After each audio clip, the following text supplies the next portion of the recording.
Does it work? Test. Good morning, everyone. Could I request that we use up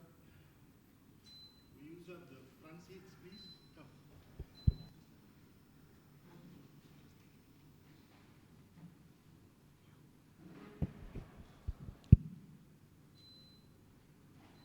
Okay, very good morning.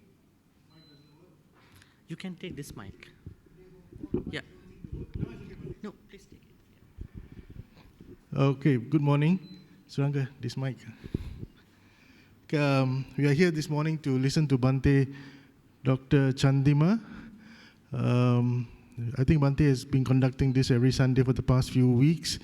We are going through the 5 precepts, and today we are going to do the 4th precept, Musavada Viramanisika Pudan Sumadhyami, which is basically means abstaining from lying or false speech.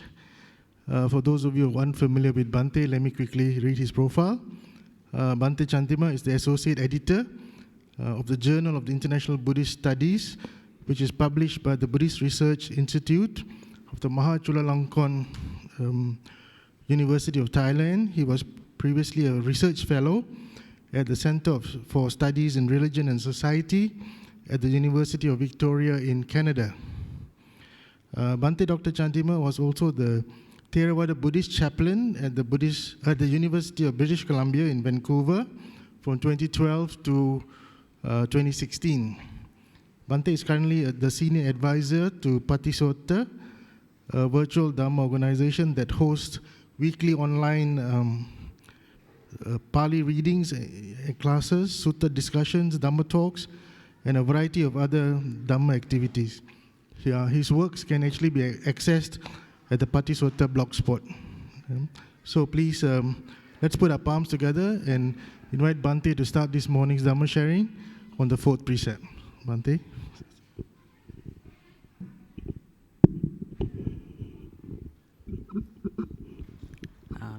Let's light a candle and respect the Buddha first. Please rise.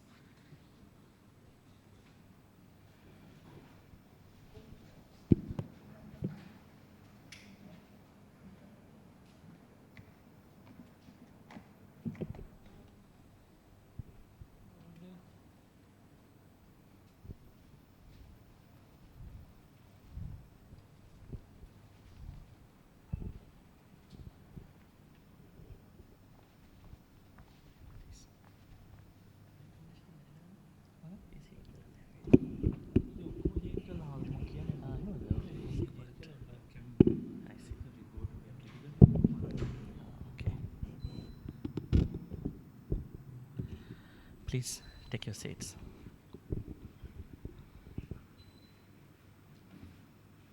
Maybe I will take it to my hand. Yeah, take it to my hand. Better. Yeah, better. This one. Just better.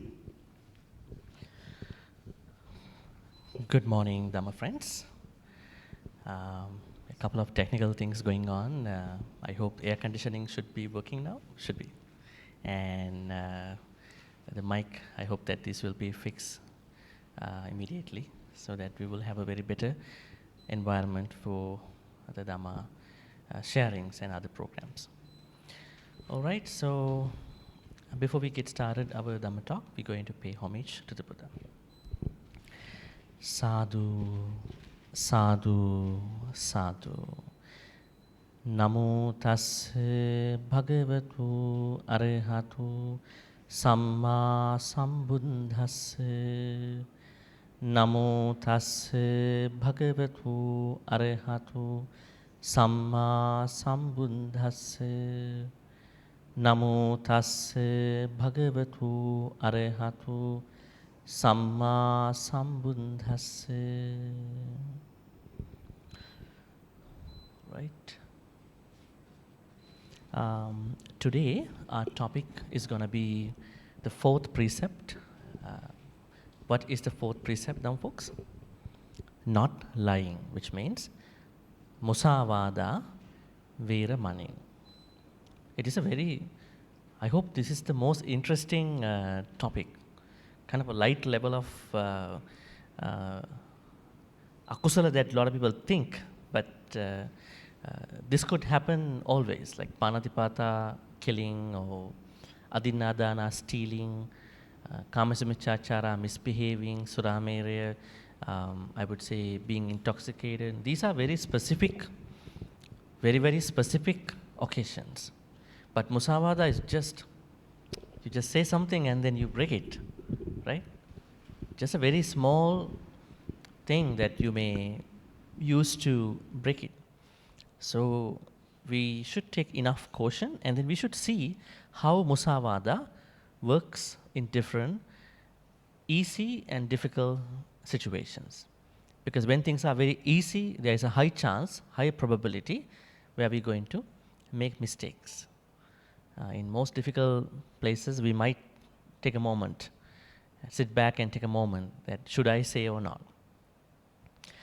All right, I think I see some of you who are kind of new to this. I think I haven't seen you for this Sunday, couple of last Sundays.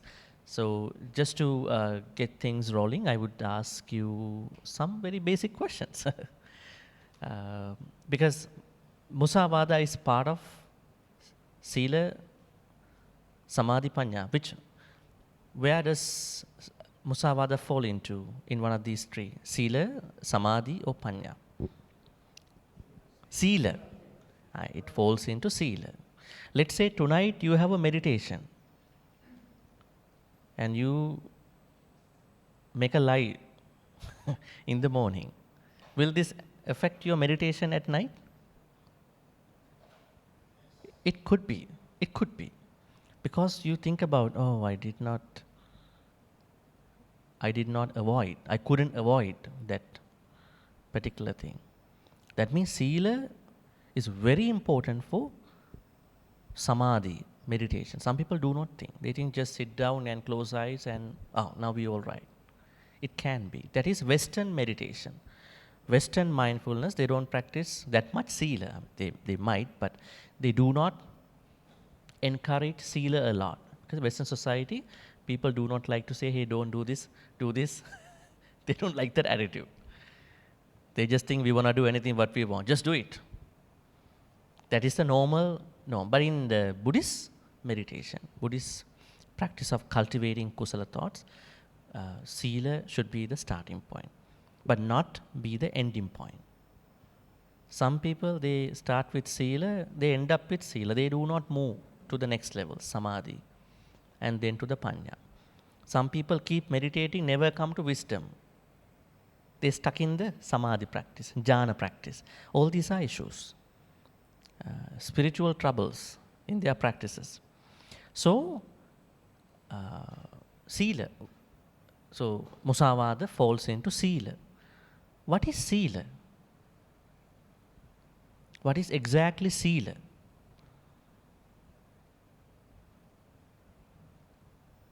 Sila means, we have many words for that, many translations. Some people translate Sila to be morality.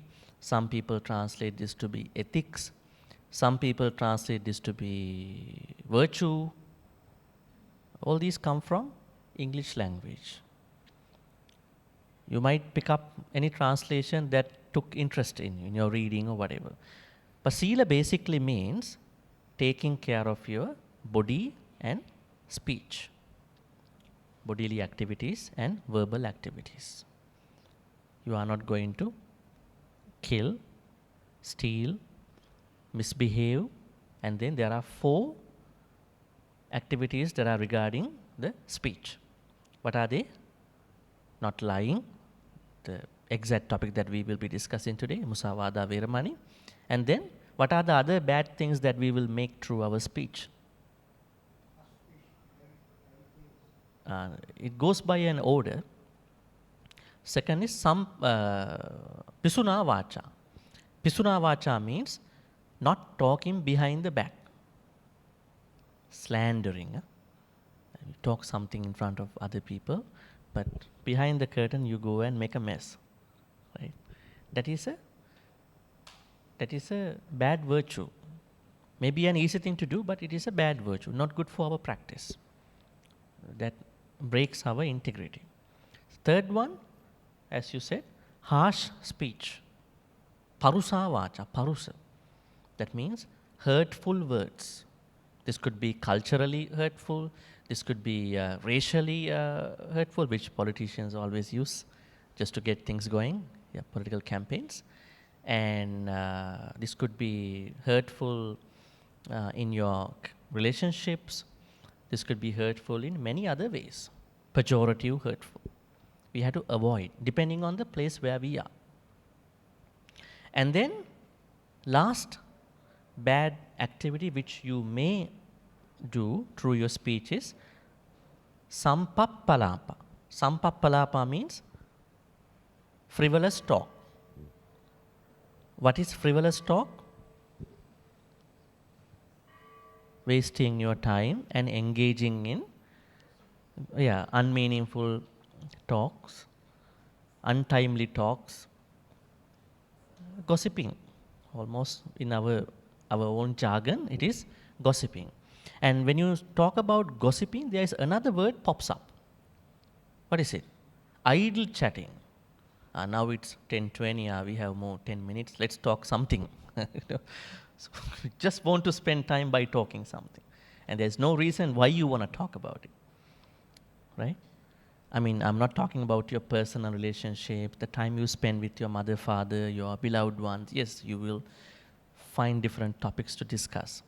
But in our life, we should not spend our time by wasting our precious moments, right? So, now you understand, taking care of your bodily activities and verbal activities is what we call by sila, right? So, musavada, viramani is a part of sila, which is a must to all of us. Now, how do we understand this? Musa. Musa means something that was not happen, right? Something that was not happen. So, in the text, there are different ways of looking at musavada, viramani. Now, one framework is that they call it Bhuta Musa, Abhuta Musa, Bhuta Satcha, Abhuta Satcha. You might be perplexed, what is this? Bhuta. What is Bhuta? B-H, long U, then T-A, Bhuta. Bhuta means, now we find it, Bhutava Sambhavesiva Sabbe Satta Bhavantu Sukhitatta. Where is it? In your chanting book, where is it? Bhutava Sambhavesiva Sabbe Satta Bhavantu Sukhitatta. Can you think about where you found this? Huh? Metta Sutta. Bhutas. What is Bhuta over there? This means kind of a being. Bhutava Sambhavesiva. Bhuta means beings who are still living with us. That means we all are Bhutas. Right? When I said this in a Dhamma talk in a Dhamma school way back in Canada, probably 2013 or 14, there was a teenager who came up to me after the talk and said, Bhante, my father calls me sometime, you are a Bhuta. The Sinhala way of, Sri Lankan way of calling Bhuta is somebody who is not properly positioned very well in that. I said, it's not that Bhuta I'm talking about. That is a cultural version of Bhuta, right? And some people call it to be ghost. Some other ways of explaining. Bhuta means a ghost. But Bhuta here in Pali directly means any being who has not passed away, right? Then what do we call for the people who passed away? Somebody passed away yesterday, long time ago. How do we call them? If the living beings are Bhutas, then how do we call the departed ones? I'm kind of twisting the things, thinking. They are called as Peta. P-E-T long A, Peta. Bhuta are the living ones. Petas are the gone ones, departed ones. For us, they are departed, but they are already born somewhere in Buddhism. But for us, we don't know where they were now. Then there are another type of beings in the Metta Sutta. Bhutava sambhavesi. Sambhavesi.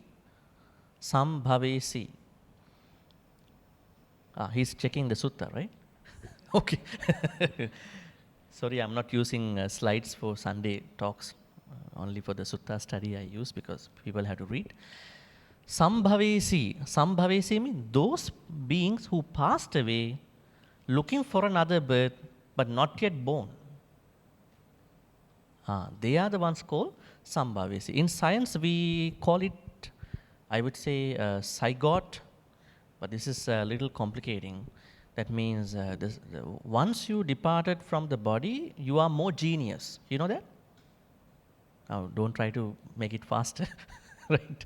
It is said in some of the experimental research, once you leave the body, you are so genius, you are more genius than now, because at that time you have to find another birth. You must be very genius, right? Not like today, not like now. You don't know where you're going after that. You only know this life.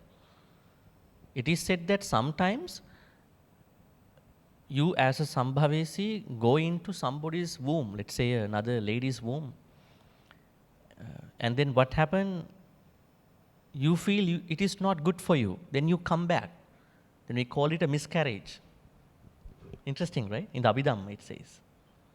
You go into a womb and you feel this is not my place where I want to grow as a being.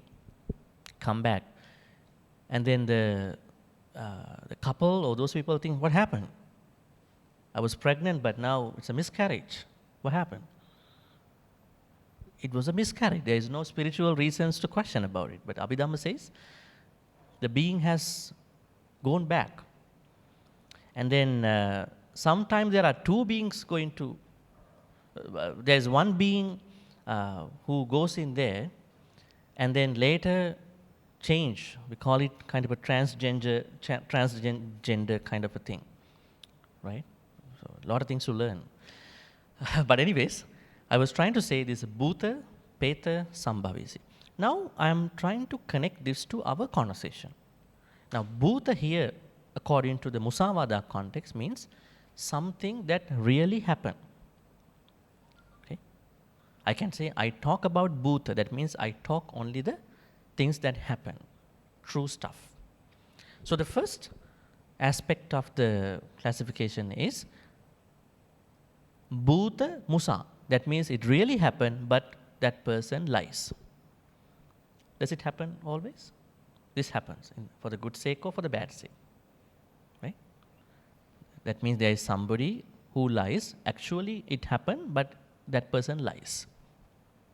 This is what we know formally. Second one is Abhuta Musa. The thing didn't happen, but that person says it happened. Right? Now, I will give you a kind of a hint. You go into a restaurant, and then you are now consuming, you're enjoying your food, but you are not very much happy. Maybe something is not good for you. And whoever the people are asking, serving you, asking you, how was the food? Good. You don't want to offend anybody, right? Right? And then you get to compliment somebody's something. Oh, you look good, but that person looks not good. but you simply say, you're good, you're okay, you know? Because some other people always try to say, you're not good, see you, you know? You have sort of gone out of, you have let go of yourself. Aren't you not taking care of yourself very well? Some people are very direct, some people. But some others, they try to make other people happy, you know, even just by words. So it's called Abhuta Musa, right?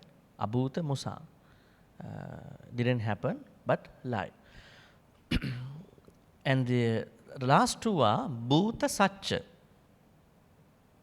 That means, Bhuta Satcha means it happened, and then you say in the same way.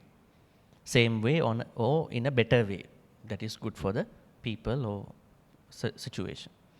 And then Abhuta Satcha, thing didn't happen, but you speak the truth.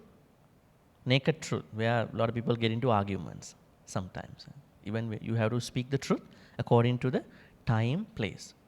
It's not like a TV channel, right? Which is not censored very much. They just broadcast everything what they see. There must be a censorship, otherwise uh, different people will get affected differently. Especially reporting some deaths, murders, kind of stuff. Not everybody can take them easily, right? So, according to the Buddha, he says, Bhuta Satcha and Abhuta Satcha, they are okay. Because your intention is to speak the truth. Because it happened, then you are speaking the same happened truth. And then Abhuta Satcha, it didn't happen, but you still want to make the situation okay. I mean, let's say you want to speak the truth. Now, the compliments that did not really work also can fall into this and the Musa too. But the Buddha says, if you are going to lie, that is a problem. But in some places, the Buddha says, you have to consider a lot of things before talking. We will be talking about those things gradually. Now, does this connect to Paritta chanting? What do you call chanting? Does the discussion of Musavada Veramani, abstaining from lying, connect to the chanting? Have you ever thought that way? Is it? Are you guys all chanting, huh? Since the day you get to know Buddhism, huh? Huh? No, I'm asking, 5 precepts are not chanting, right? I'm asking, does the abstaining from Musavada, I would say the 4th precept, connect to the chanting activity? Chanting text and the whole chanting, because you all like chanting, right? Huh? Yes, how? Huh? It's about the truth. How do we particularly locate it? At the end of each sutta, it says, Etena Satcha Vajjena. You got it, huh? See? Takes time to calibrate. By the power of this asseveration, this truth, may your sufferings go away. By the power of this noble asseveration, truthfulness, may your fears go away, may your sicknesses go away, may your sufferings go away. Then the most important part of a chanting text is this asseveration, not the text itself. And then if you go to Ratana Sutta, take a look. Yankinchi vittang idava hurangva, saggesu ayang ratanam panitang, nano samang atti tathagatena, idampi buddhe ratanam panitang. Whatever the articles that are existing everywhere in this whole universe, among those articles, the article called Buddha cannot be compared to any of those articles. And then, idampi buddhe ratanam panitang, etena satchena suatti hotu. This is a truth. By the power of this truth, may you be well. See, Satcha is very much connected to the chanting, right? And I will give you a story. This story is mentioned in one of the Kuddaka Nikaya books. I think it's Itibuttaka Pali. There was a couple, they had a baby. They wanted to see a hermit, I would say sage, tapasa, ascetic, up in the mountain. They thought, we're going to bring our baby to the monastery over there. Non-Buddhist ascetic actually. Going to ask him to bless our baby. So now they started journey. And then on the way, what happened? They were resting and a cobra came out and then attacked the baby. Now they were very upset about everything, and they rushed to the temple. And then told the ascetic, dear reverend or whoever, ascetic, our baby was attacked by a cobra, almost going through a very bad time now. Can you please bless our son, a baby? It's a very real-time blessing. Huh? Normally people come to the temple just to get ahead of the problems. Real time blessing. Now they are seeing what's going to happen now, how the ascetic is to bless. You come to the temple earlier of your problems. Problems come to you maybe late, right? You get the strength and everything. And then the ascetics, he said, I've been only a monk or ascetic for 15 years. I took care of my practice very well. I haven't broken my practice, whatever the practice. By the power of that practice, the assertion of that truth, may your son or baby get back to normal. Then it is said, the poison of the cobra that was spread across the body of the baby came from head to the chest. Why it did not go down? The ascetic explained. See, I did my part, but this is what I can do. Now you both have to bless too. That means everyone can bless. Right? Then, the lady started the asseveration, and she said, after some time of the marriage, I stopped loving you. By the assertion of that truth, may our baby get back to normal. he got to know that at that time. But it was true. Maybe something happened in their relationship. It slipped. The love slipped. Then it said the poison of the cobra went from chest to the thighs. But still there is some poison. Then the man started blessing, doing the asseveration. I have no anger, hatred toward the cobra who stung our baby. Actually, he didn't have any anger. He's a good gentleman. Not easily can keep that kind of a good mind. By the power of that truth, may our son or baby get back. Then the poison went out. Now see, this is an interesting story. That means blessing has a certain technical way to spread out. Right? That means satcha. Satcha means, let's say someone did a bad thing. If that person is going to confess, it is the truth. That is the naked truth. There is power. It's truth. Truth has power. Even when the Shakyamuni Buddha, going to become the Buddha, Mara gave him lots of troubles. Right? Remember what happened with Mara and the Buddha? Mara said, I am not letting you become the Samma Sambuddha. He then sent his 10 armies. He had 10 very powerful armies. One of the armies is hunger. Now, when you are hungry, that means it's an effect of the Mara. Because you have to eat all the time, right? That is the worst sickness in Buddhism. Jigacha parama roga. Because you always have to eat. Now you eat, and then lunchtime you have to eat. Then you go for a snack. You keep eating. But devas don't eat like that. They don't have this kind of body. Very smooth body. They can't eat. That's why when they die, their bodies do not stay there. They disappear too. Soft bodies, very subtle bodies. Because we have a rough body, we go for calmers, sensual pleasures so much. Because they are rough. Our, patavi. Patavi means, I would say, those levels of elementary levels are very high. So then what happened? Mara sent 10 armies. None of them could persuade the Buddha to, go out of the practice. Then he sent his beloved 3 daughters. Nothing happened. He was very calm and everything. And then Mara asked a question, how come are you going to become the Buddha? Because he knew that he would be becoming the Buddha now. Okay, the great earth has testimony, evidence. And then he touched the great earth. And there was a massive tremor. Because the great earth knew everything, what he did for many, many trillion, billions of years, lifetimes.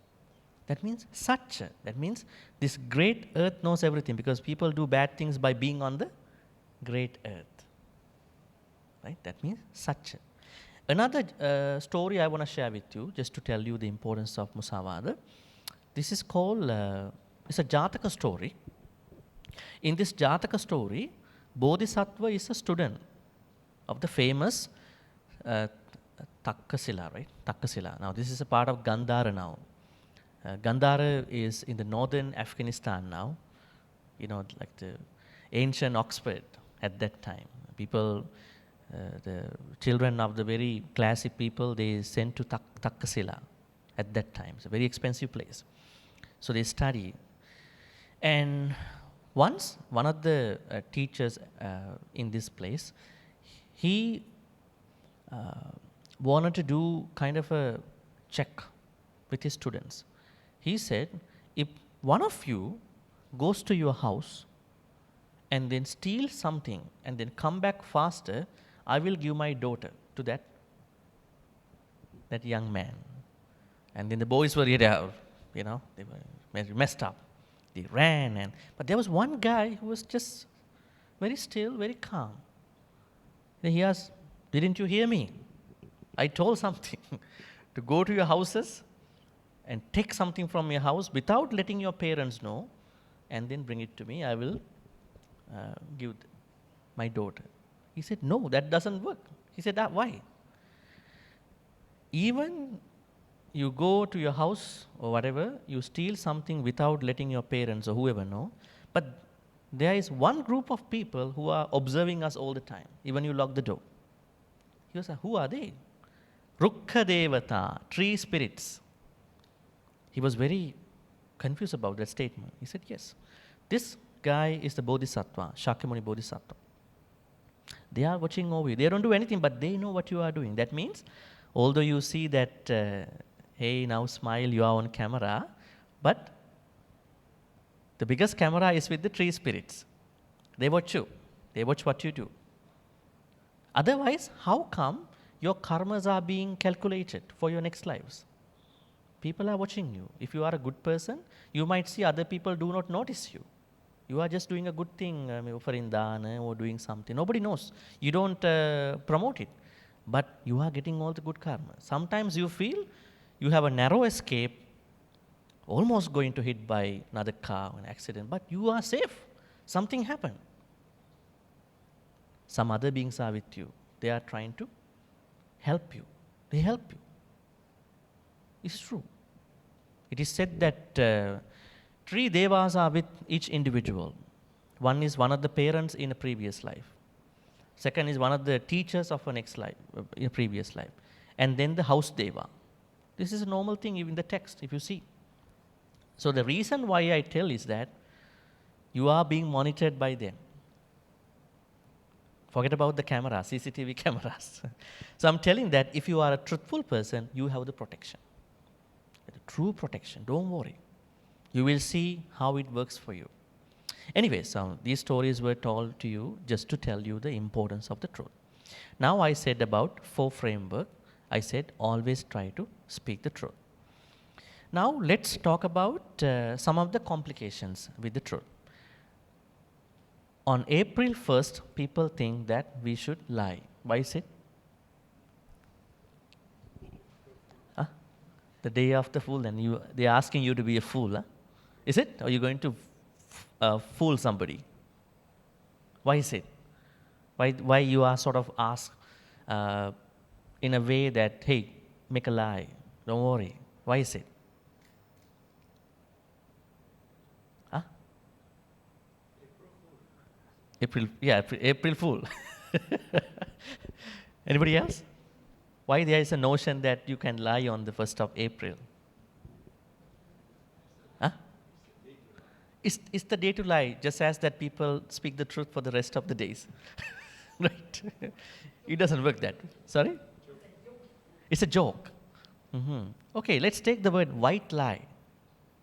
Right? White lie. What is white lie?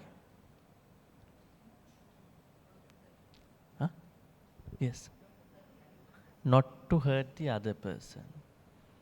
That means telling something in good faith may be a wrong thing.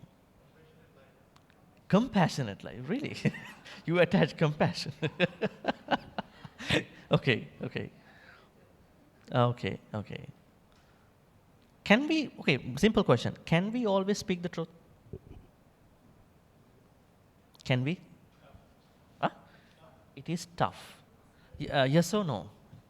Can we speak the truth all the time? If you are not going to be honest, you can't practice the Dhamma journey. Can you? The simple answer that I see from your faces, which you don't want to say sometimes, is it's, it's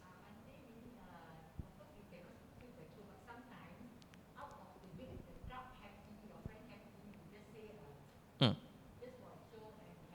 yeah. That's the complementary side. Yeah, complementary. I would say just not to offend anybody. But normally in our life, in your daily chores, house, work you are not supposed to lie. Yeah, it's a big serious issue. Work ethics. But normally in our normal life,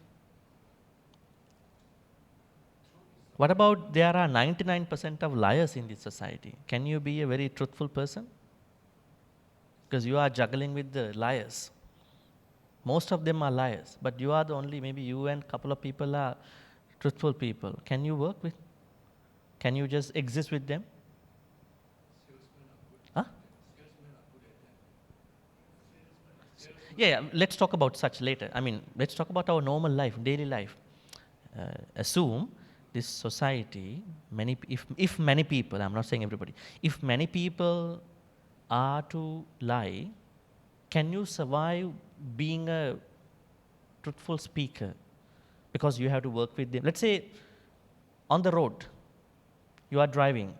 If many people are driving bad, they are not following the driving code, right? They are not turning the signals, putting the signal, but they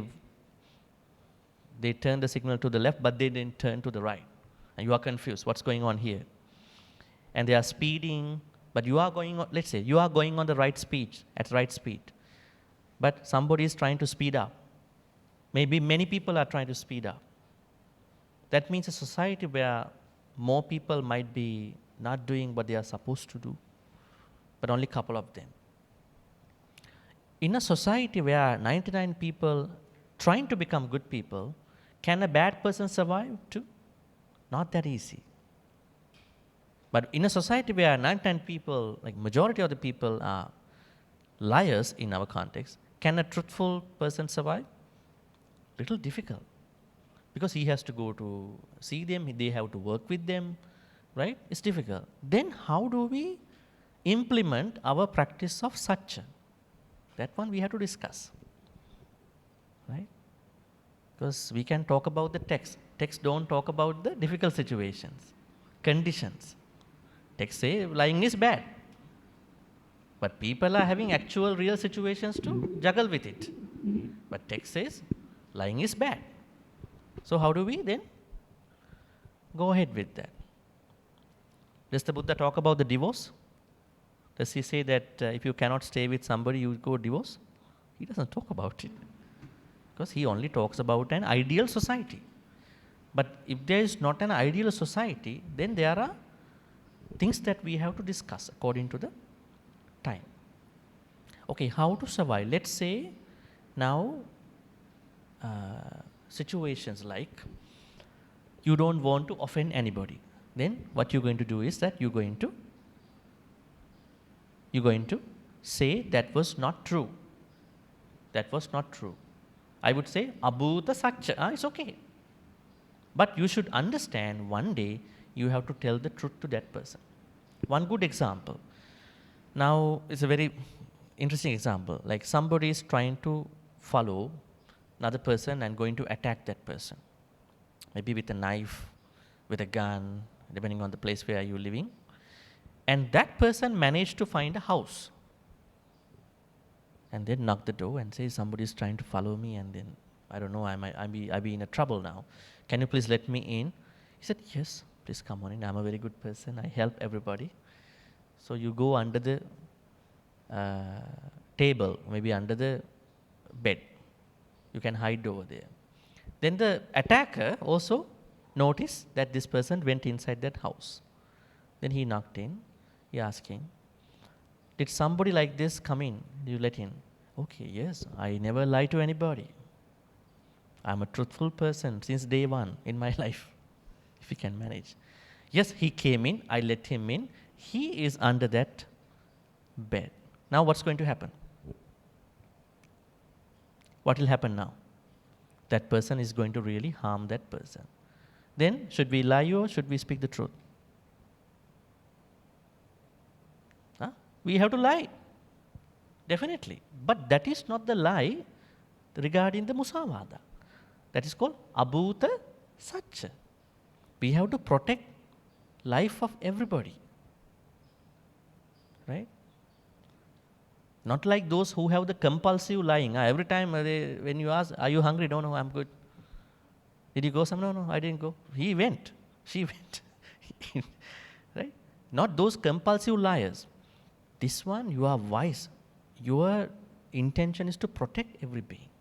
Such a very noble thing. One day, if the attacker is in good terms, you can say, yes, I did it because I want to protect that person. So lying or speaking the truth, do not merely go by the surface truth, surface lie. It has to go beyond that one and then to protect everyone's lives first. How much good karmas we are creating by protecting someone's life? We're creating lots of good karmas. Right?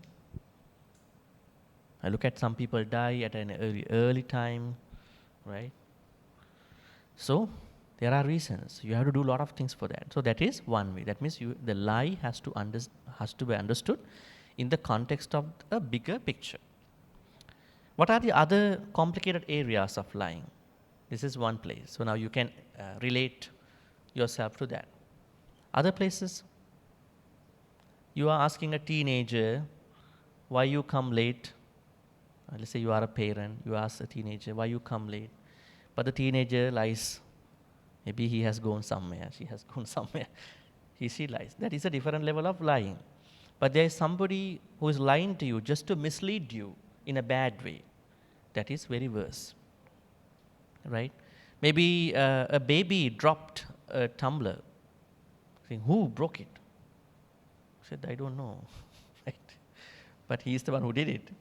That lying and teenagers lying and adults lying to mislead somebody, they are three different cases to understand. Right? So, we have to understand. So, as I said earlier, we have to be always looking at the bigger picture of the thing. Right? Even the what do you call, you know the Mahatupa in Sri Lanka, right? The Mahatupa, the largest stupa, we call the Ratnamali Chaitya. It was not finished before the passing away of the king, Duttagamini. And the brother had to lie. He said, now the Chaitya is fully done. Actually, it was not done. Right? Sometimes we have to be very careful about it. Actually, always. What are the other things? Corporate lying, marketing guys. They lie a lot. They cheat us. They say, we have a product from Himalayas, Ayurvedic products. They found it from somewhere nearby. Right? And they say this is organic, same food. They just put up something over there. But there are good people too. There are good people too. They really do well, but most of them could be lying to us. Scammers, they are liars. What are the other liars that we see in our society? How are we going to take care of us from them? Huh? Politicians, they always lie to us. But can we stop them lying? No, we cannot them. So we have to get together to understand the lie and then to respond to them in a good way. Vote. August 12th. Go for it. Do your things. But unfortunately, some people are not benefited well. But they still go for the lies. Still want to maintain the lies. Everywhere in the world.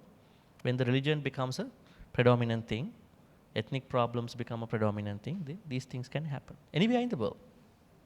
People have to be very careful. And other sections, corporate world, personal life, corporate world, and then political side, and what else?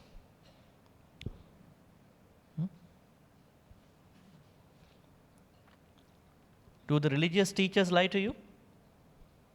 Do they lie to you? Telling that there is a next life, do good things here now, you will get everything in the next life? Do they lie? They don't lie. They're not supposed to lie. But some people, they create their own version of the next life. Go die. Next life you will get this and that. Spiritual crimes. It can come in the good form also. Lies are not always hurtful. Huh?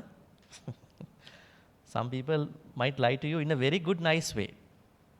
So you should not be fooled by them. What else? What are the other sections of lying? Cheating. Cheating in a relationship.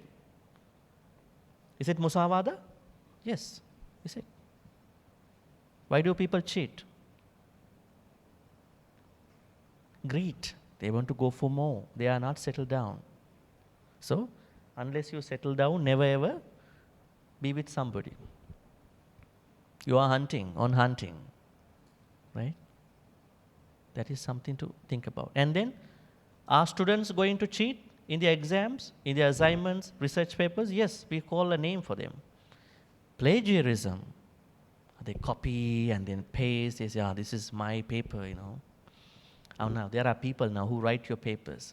What they do is the same thing. They copy up from other people, they paste and then give a paper to you, and you pay for them. Finally, you are being found by the colleges. Now, the colleges have all the softwares.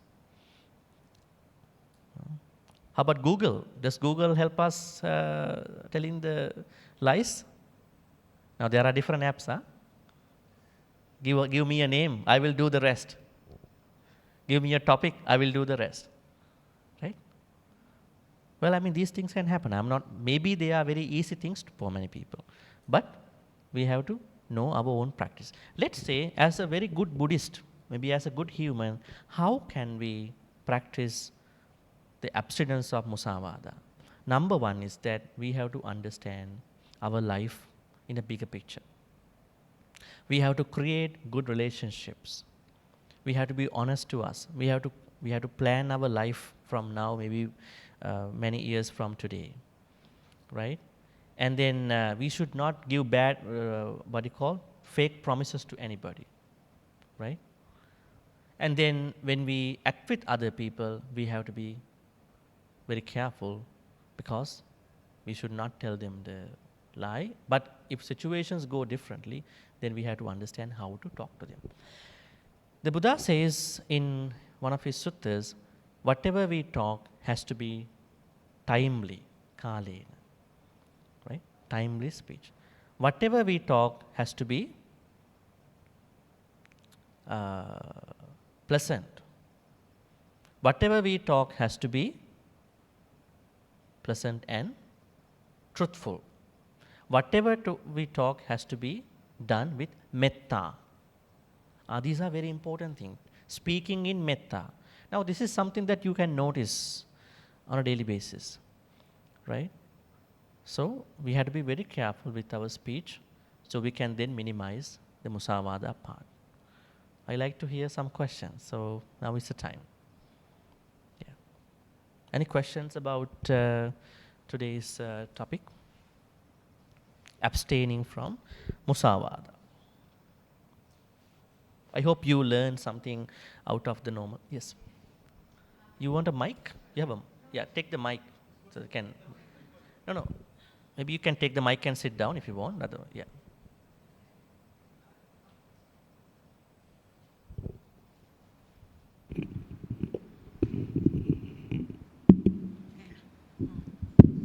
Morning, Monday, everyone. I'm asking just now about the lives, right? What if, like in the world, everybody tend to say like you have to be positive, but sometimes like you have to be positive, you might be lives, right? You want to make everyone happy. Mm-hmm. So how you differentiate between negativity and positive? Negativity, is that considered like truth, but positive, is that like lies? I just like how we want to differentiate these two terms. Thank you, Bhante. Good. In the working ethics, we know we are asked to be positive because they want to run the company through us. Right? They want everybody to have a smile, but a lot of things happen behind the scene. So what I say is that, yes, you have always a choice to go for this company or not. It's like that you are working, let's say, somebody is working for a company where human trafficking is happening. But the person who is working for the receptionist post doesn't know about this thing. But it's a human trafficking company. They have a good office, there is a dealer, there is a contractor and whoever. But that person doesn't know who is working as a receptionist. But the day he or she learns about it, she has a choice to leave the company. One thing is that if you think the working ethics are not really good for you, you always have a choice. Let's say you can't do it, you can't find a job, COVID time, maybe you are not able to make a career choice now, you are not able to do it, you have other family commitments. At that point, try to reduce that lying part and try to give the positivity in good ways. And you make sure that I'm not lying, but I'm positive to other people, maybe to other colleagues and to my work. I think it is possible. Now, can you give me one very specific example of how you are supposed to be positive in the workplace? One small example.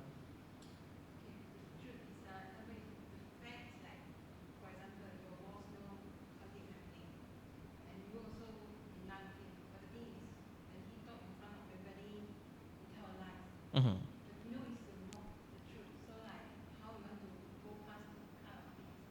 Okay. But you are not the person who is behind that scene, right? Maybe the boss. You are not authorized to express any views. You are not a part of it, but you know it. The things you know it. That's it. Otherwise, you have nothing. So I think it should be okay because you are not a part of it because you can't change the company. Company is under your boss, right? So I don't think there is a problem. But I think if we look at that way, how many things are happening in our life? These politicians, companies, we know that they are doing wrong things, right? Even food industry, even in big pharma, right? Even in the hospitals, many things. A lot of things are happening.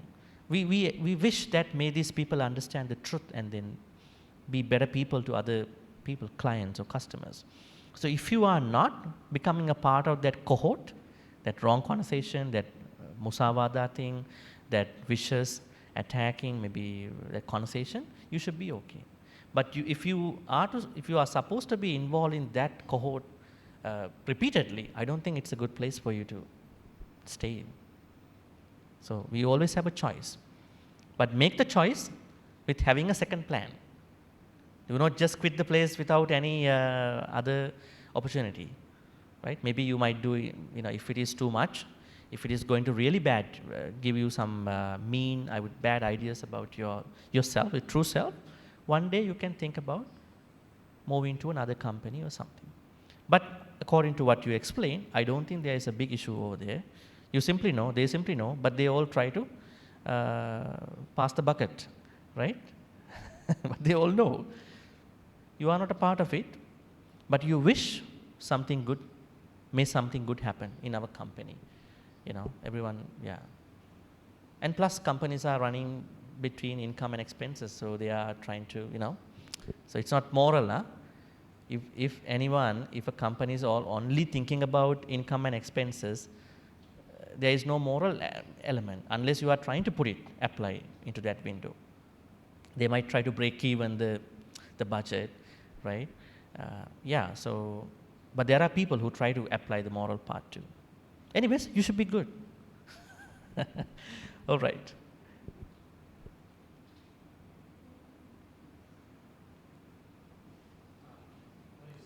You wanted to go and ask? Maybe you take the mic and we can pass the mic, right?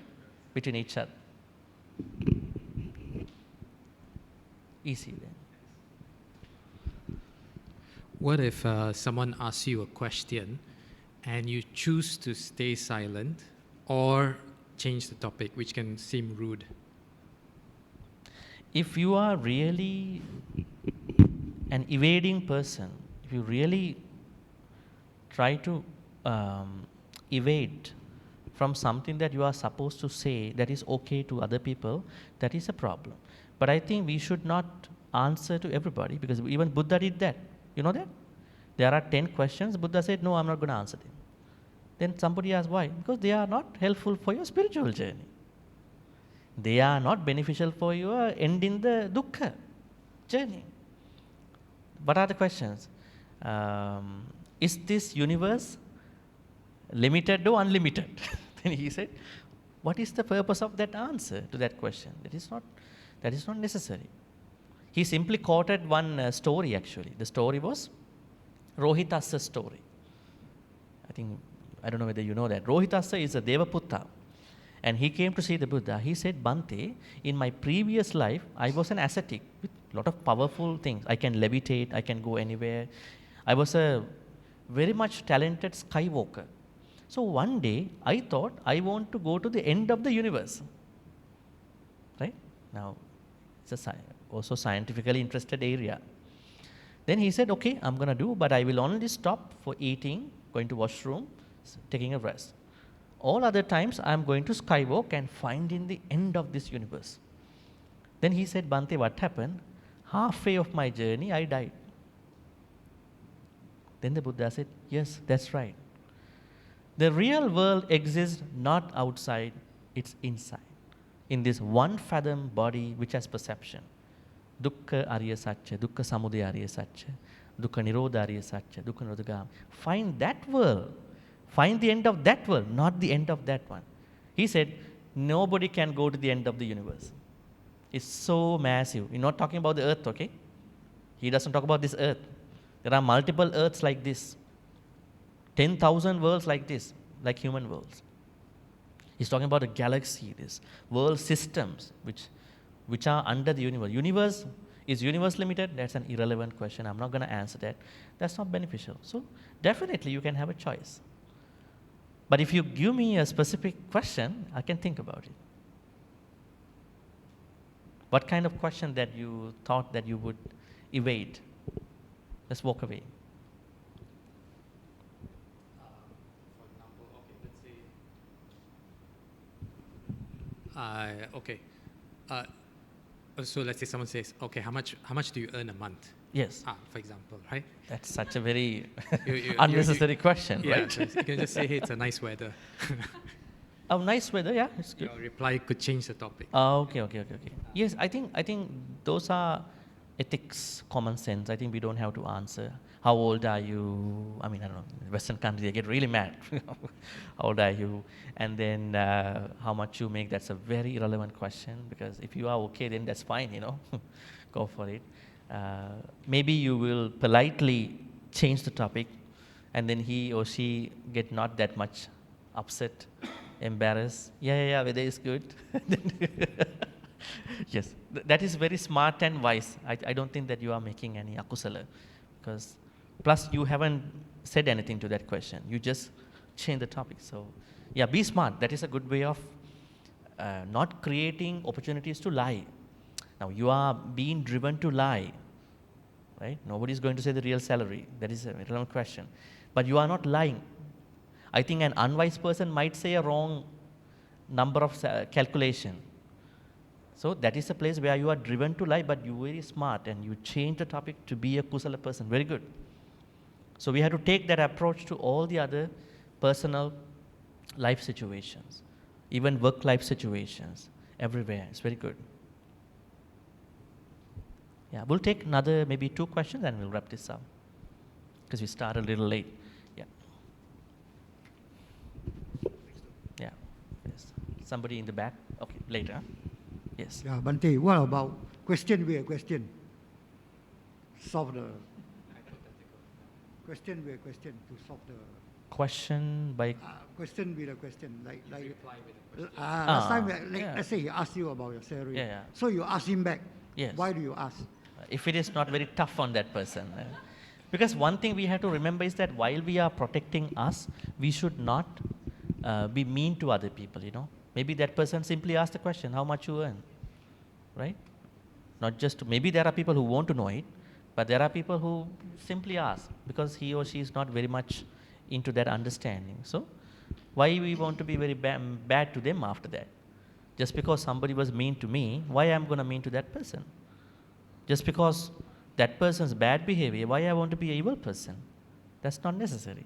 So I simply want to, that way is better But this way, that person will never ask you a question again. When you ask another question, maybe you might ask, what's the purpose of knowing my salary? That's being very direct. But that is a smart approach. Yeah, you are. Yes, the back. Bhante, the definition of akusala, some people they define as if that's not creating any bad consequences, then it doesn't commit anything. Is that Okay. acceptable? Yeah. Some people define it in this way. Okay. Yeah. Spiritual path cannot be only seen from visible things, only seen by visible things. Let's say I make a lie, nobody is hurt, so I'm okay. No, it is your consciousness, you're creating bad karma. It's your consciousness. Because we are dealing with not what is happening outside only.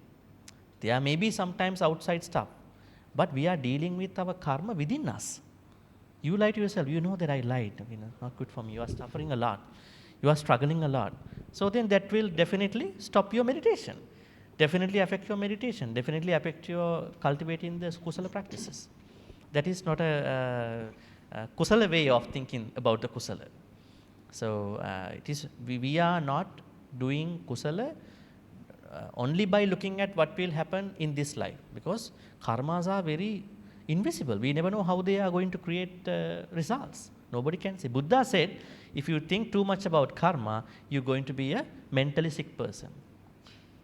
In one sutta. And he said there are 3 or 4 things people should never think too much, overthink. One is Buddha. If somebody is thinking too much about the Buddha, that person will become a mentally sick person. Yes, this is a sutta. I can't remember the sutta, and say maybe Samyutta Nikaya or Anguttara Nikaya. If somebody is thinking too much about the mind, going to be a mentally sick person. We have seen such people everywhere. They studied a lot, and then now the studying affected their general mind. And also karma. We only talk about in a balanced way, and then it is not good to continue that conversation that much, because we don't have capacity to understand. In the same way, if somebody says, no, there are no bad, nobody is affected, so I can do it, that's a wrong perception about it. Yeah, one more question. Bhante, last question about the point about compassionate lying. Okay, when you are ugly and I say you look very good, is that a musawada? No, I think that is again abhuta satcha. I said bhuta satcha, abhuta. Bhuta satcha means things happen, things are existing, and then you speak the truth. But in the speaker's mind, he knows he's lying, yeah, and that will work on his mind. Intention is the main thing there. Not I said not the surface thing. Now here again we go back to the intention, chetana. Your chetana is the main thing, right? It's not like you go somebody, you slap and said I love you. That slap is the mark of love. No, it's not that way, right? People go haywire this way, right? Sometimes we make mistakes. Why not? We say kayena vacha chittena pamadena maya. We say at the end of puja, right?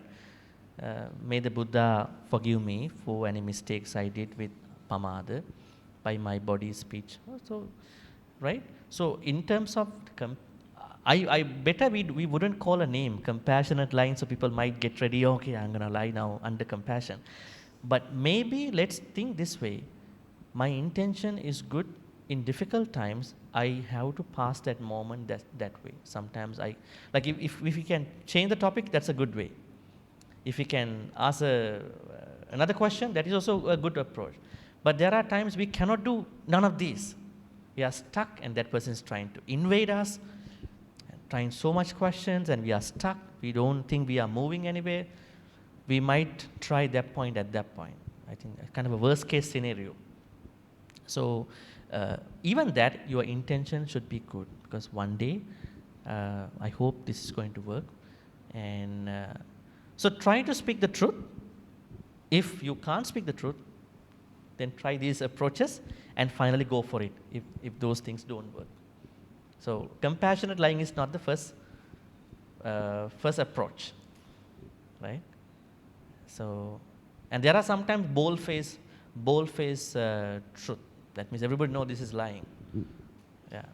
Anyways, so try to speak the truth if you are driven to those situations where where you are asked to lie, you can practice some of the good ways, like you said, changing the topic, maybe walking away, maybe maybe read questions, there may be other approaches too.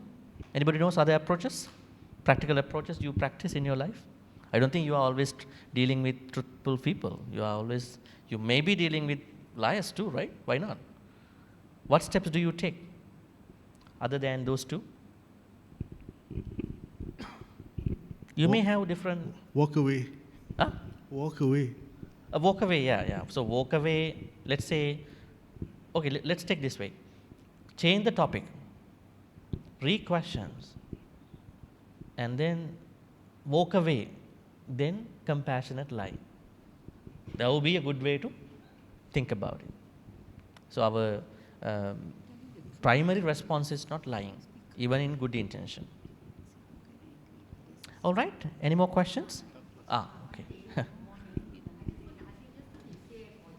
Give me, he's going to pass the mic to you. Thank you. Bhante, good morning. Sorry, yes. Good morning, Bhante. I just want to ask you, just now you say for living people is Buddha, right? Mean Buddha. Then the peta is it good being or bad being? Peta. No, peta generally means, peta generally means people who passed away. We don't categorize them to be good or bad. Now, when your mother passes away, she becomes a peta. Oh, peta. When anybody passes away, she becomes a peta. Inside the peta category, there may be different petas. Good petas, bad petas, yes. Yeah, there may be. Okay. Yeah. Thank So you. Sadhu. normally we say everyone who passes away we call peta. There's an intermediate stage, is it? You mean? No, in Theravada Buddhism, actually in Buddhism, no. Now this is given by the Vajrayana Buddhism.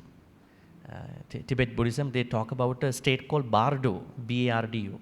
They say, even in Mahayana Buddhism, some places, that when someone passes away, that person goes into the Bardo state. Stay there for a couple days and then go into another one. In early Buddhism, no. Early Buddhism, when you pass away, in that moment, you're going to take your Patisandhi Chitta, your next mind. You die with the Chotichitta. Once, in that instant, you're going to be reborn. So now, when people keep asking me, there is no intermediate state, I would call it depending on the quality of that life. Let's say somebody was born in an animal life as a dog. Very miserable dog on the streets, everybody is trying to pelt stones at him. Then, yes, we call it a state until he goes into a good life. So the dog will not be going to be reborn in a better place just because he is a dog, because dogs do not have a lot of good mind to practice, don't have a thinking mind. They have a mind, but not a thinking mind. Maybe a good karma from a previous life, because this was a human. So there is no intermediate state in early Buddhism. So we believe everybody is born.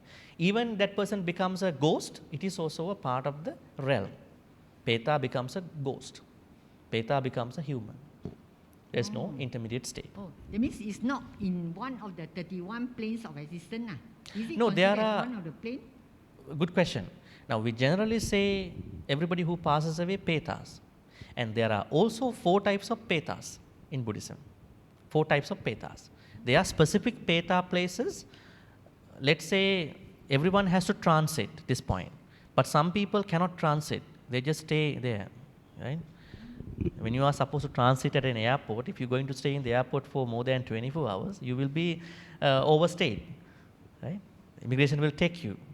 Some people are like that, especially for people who you want to give dana, transference of merits. They should be the transited people who are expecting to transit.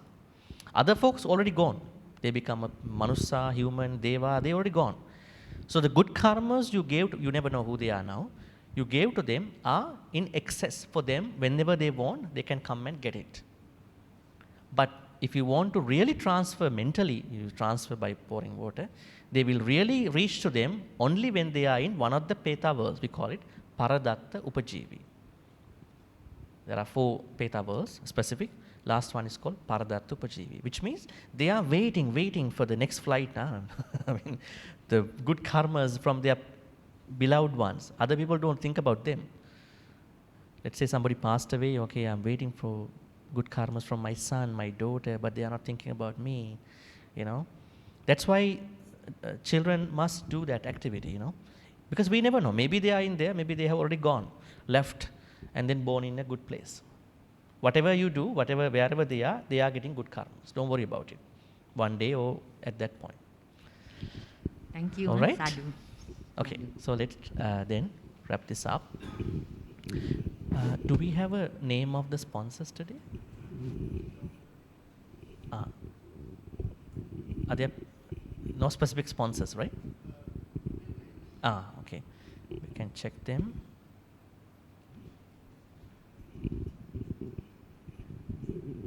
Yeah. Sister.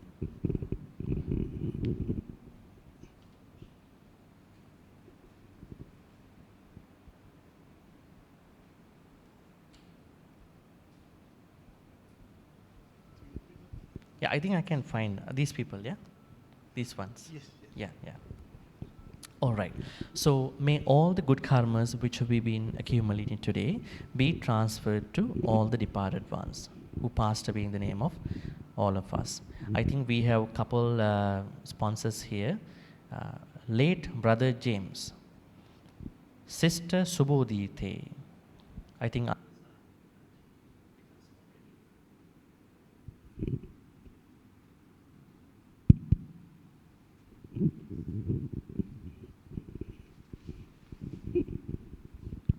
may all the good karmas be transferred to all these individuals, not even them, but also any other departed ones who passed away in your name in this life and in past lives.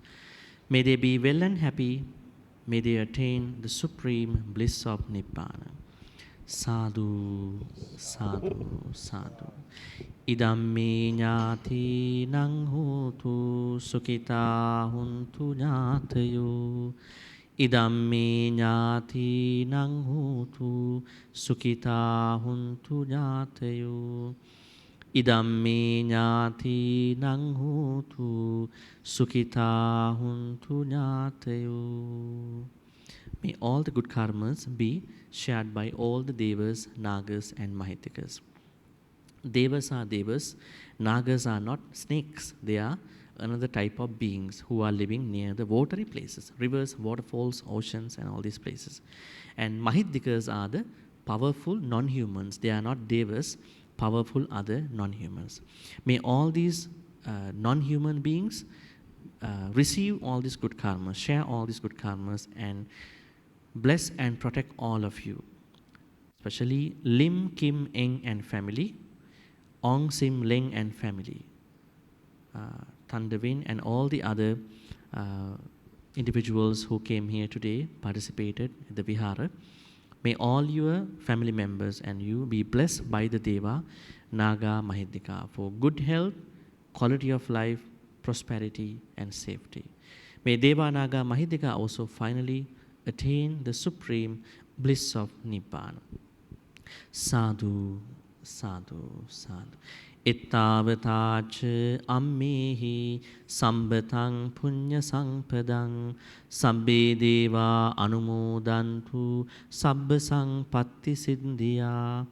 Ittavatacha ammehi sambatang punya sangpadang sabbe bhuta anumodantu sabba sangpatti siddhya.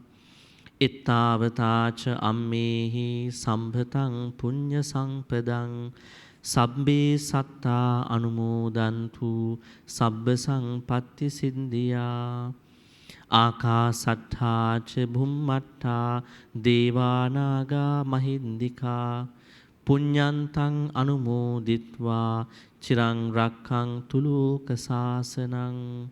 Akasatthacha bhummatta devanaga mahindika punyantang anumoditva chirang rakkang tudesanang.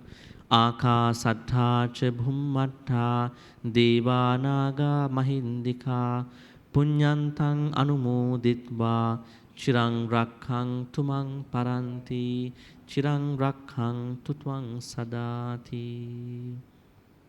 In this sansaric journey, may we be able to be in the company of the Kalyana Mittas, noble friends, and not with the Papa Mittas. Thinking thus, we're going to make the wish. Imina punya kammena mami bala samagamu satang samagamu hotu yava nibbana pattiya. Finally, may all the good karmas which we've been accumulating today be supportive and helpful for all of us to attain the supreme bliss of Nibbana. Sadhu, sadhu, sadhu.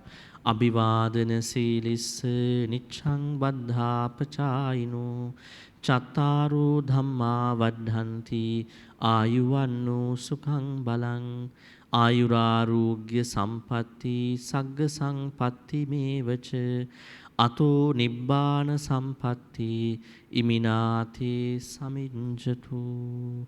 Sadhu, sadhu, sadhu. And are we going to have our next Sunday talk? Next Sunday? We have the retreat, right? Next Sunday, we are not doing the Sunday talk. We are having a retreat. I think in the Ashoka Hall, right? So maybe if you want to join, you can join too. He will explain something. Thank you, Bhante. Thank you for this interesting explanation on the fourth precept on false speech.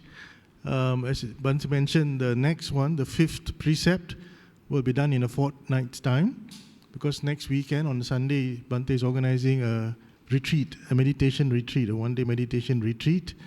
You have to register for that. You can't just walk in. Just check your WhatsApp. If you're in the WhatsApp groups, there'll be a link for you to join. If not, go to the office and register if you want to join next week's retreat. And we will see you again on a Sunday, on the 13th, I think, of Sunday, for the fifth precept. Yes, sister. Downstairs, Asoka Hall. Yeah. Sorry? Yes, 8 to 5, yeah. Okay, with that, let's wish Bhante a pleasant day, and thank you, Bhante. Sadhu, sadhu, sadhu.